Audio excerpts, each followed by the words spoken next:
So much to learn about, it'll make you want to shout, Blippi!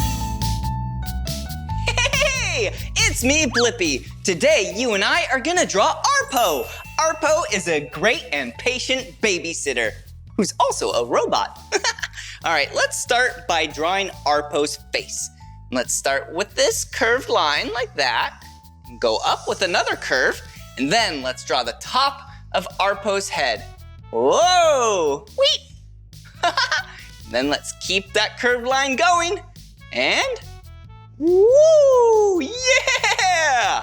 All right, and then for his eyes, some more curved lines, and a circle with a circle inside, another circle with another circle inside, and you can't forget about his mouth. Yeah, a straight line and a silly tooth right there. Whoa! And for his shoulders, there's ARPO. Wow, I love drawing. Did you have fun today? Yeah! If you want to draw more with me, all you have to do is search for my name. Will you spell my name with me? Ready? B-L-I-P-P-I.